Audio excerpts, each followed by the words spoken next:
Well, a bright sunny day out here in Oregon. Thursday, a little afternoon, I guess, and just came out back here to the shop. Anyway, you can see I've got to go after my yard here, looking like the scourge of the neighborhood, so have to do that this weekend anyway. But decided I would work a little more on this compressor project, being as I'm bored. And you can see what we did here. Oregon Guy 302, where he's going to be using this, he's got a welder over there, and he uses a 50 amp plug. So we went ahead and bought a 50 amp cord for this guy so he can use his welder plug. It's a 40 amp motor on this thing anyway. So we went ahead and wired it up. We couldn't fit that big old cord here through the little knockout into the pressure switch. Just wasn't enough room for those giant wires. So we added a little box here to the knockout, and then made a little jumper across with, oh, it looks like it's number 6, which would be plenty for this thing. And then we're going to jump the leads for the motor inside that box as well. Made a custom little clip there for the cord to be snugged up against. And it's pretty heavy metal. It looks kind of like plumber's tape, but it's actually pretty substantial. It's about 3/16, 1/8 inch or 3/16. Anyway, that'll hold it. And I'm going to go after the copper here from the head down to the tank, and from the head over here to the relief on the pressure switch. So I'll come back after I get a little bit of that. Well, as usual, I'm working on the floor. Anyway, fixing to cut off a chunk of this copper here. I got a little cutter here. Anyway, it works pretty good. We'll see. Yeah, this is going to have a couple of tight bends on it. This bend up here kind of was in the package when I bought the copper, so I decided to go ahead and use it. I've tightened it a little bit, but it's a pretty short run between the compressor head and the tank, so it's going to have some, I don't know, pretty sharp, crazy bend. I thought about making a big old loop for cooling and stuff, but being as close as these two are together, the head and the top of the compressor, I decided against that. It would make for sharper bends to actually route it into the tank. So, and I noticed that my little Craftsman twins, neither one of them have a loop going from the compressor to the tank. Anyway, so there we got our chunk, and I got this spring on it. They come in a set, 1/4 inch, 3/8, the big one's a 5/8. Anyway, they facilitate bending copper tube without kinking it.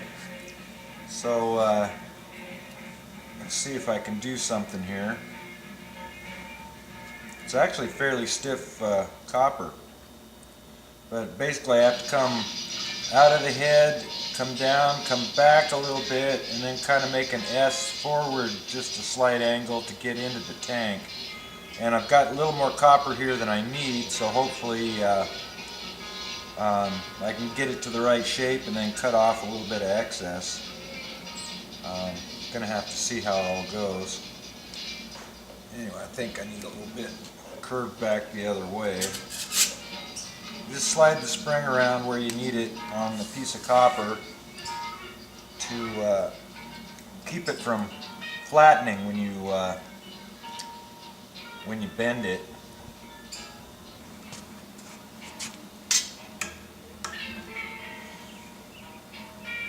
Okay.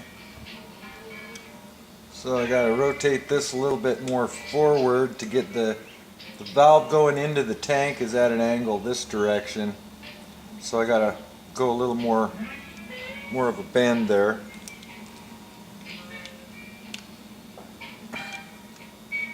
Pretty stiff. And that looks fair. Push this thing back up a little ways here.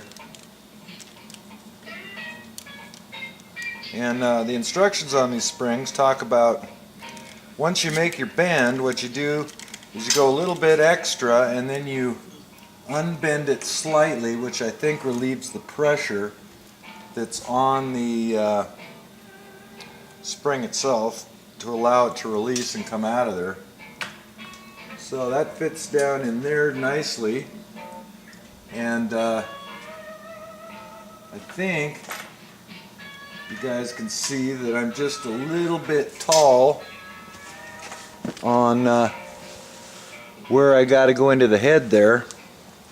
I got to go in right down here, and I'm a little bit tall, so if I cut a little bit of that straight part off down there, it ought to fit right in.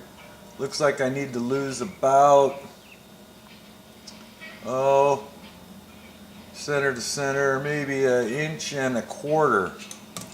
So being as I don't generally use tape measures, I'm going to go ahead and leave my spring on there in case I got to bend a little bit more. And then we'll cut off, give or take, 1.25 inches and see what we got. Put that thing on a little further. And I'll use my little cutter.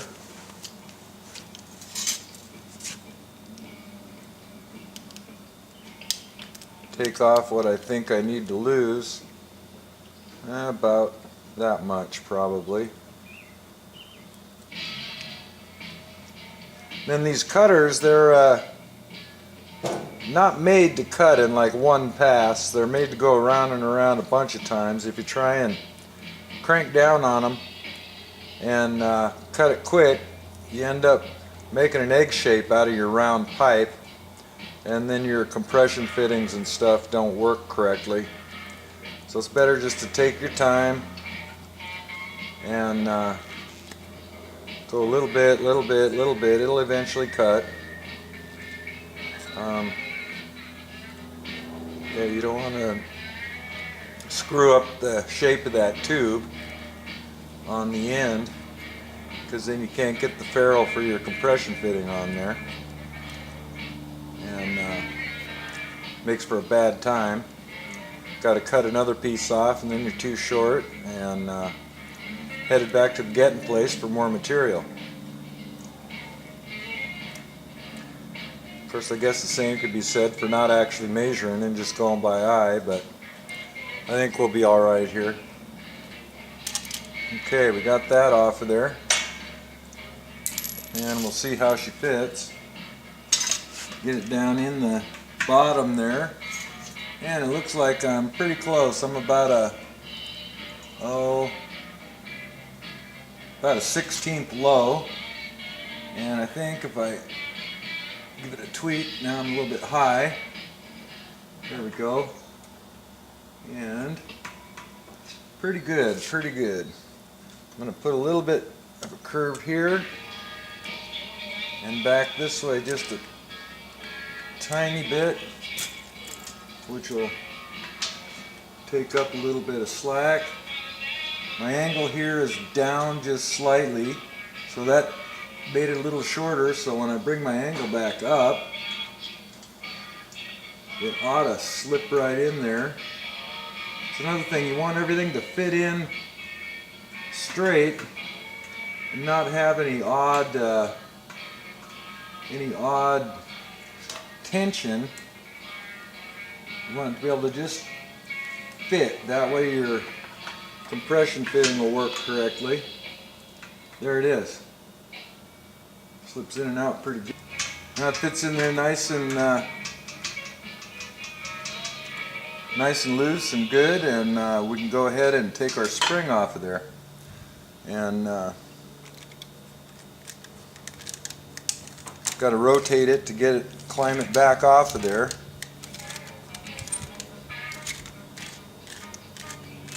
And you can see that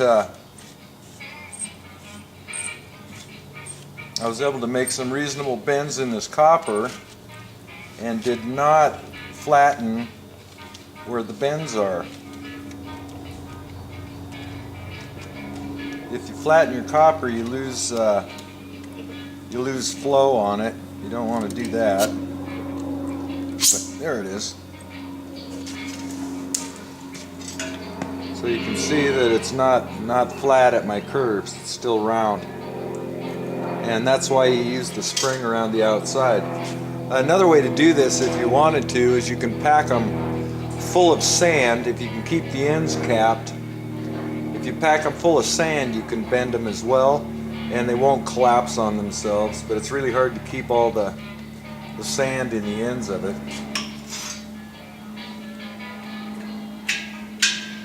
Anyway, fits real well. Grab a couple of compression fittings and we'll put it on there, and that'll be that one. Then I have to plumb a little 1/4 inch line from right here on the relief up and around to the other little orifice on the head here. A lot of them don't actually relieve there. They relieve down just above the check valve on the tank in this line area somewhere, and that way it relieves the pressure that are up against the valves on this when it shuts itself off, so when it starts next time it doesn't start under actually a load on the compressor. That would trip out breakers and extra work for your motor. But anyway, we got this all sorted out here, so I think I'll just go ahead and put it on there. Okay, so what you got to put your copper together, compression fitting, is you've got a little ferrule goes around the tube, and then the nut goes, actually the nut goes on the tube, then your little ferrule which goes down inside, and what happens is it's tapered. I'll grab another one. It's tapered like a barrel here, and when you tighten that nut down, it basically compresses the center of that down onto the tube to keep it from leaking, and then the two tapered ends fit up inside the nut and up in the head there and keep that part of it from leaking. So anyway, go ahead and do this. Put the nut on here. That's another thing, if you egg shape the end of this, you're never going to get this stuff on there. There's one end. Copper there for this little ferrule to squeeze down on, and that'll seat down into the check valve on this tank, and then this end up inside the head there.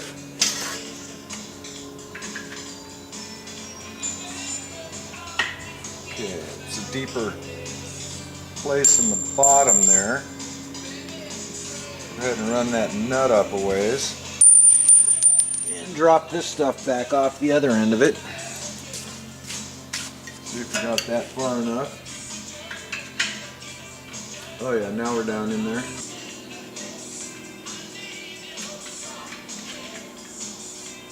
Keep that down in, and you don't need Teflon on these because the sealing surface is not the threads.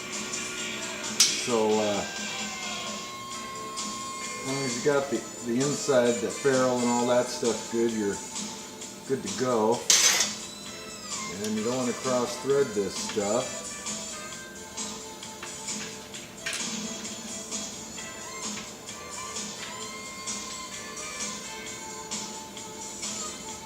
There we go. That started a few fingers. Pretty finger tight, and we'll get the bottom one there.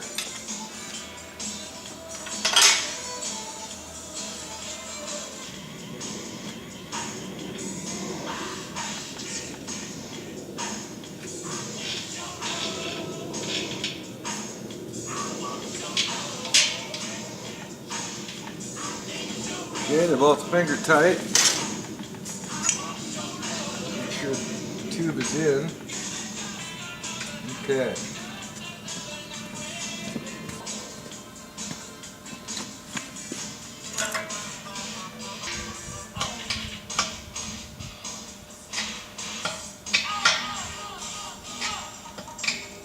And that's the head end.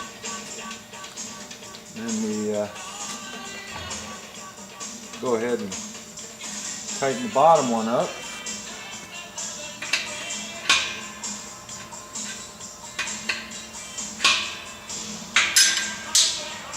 And if we did it right, we won't have any leaks. Okay, that ought to do it.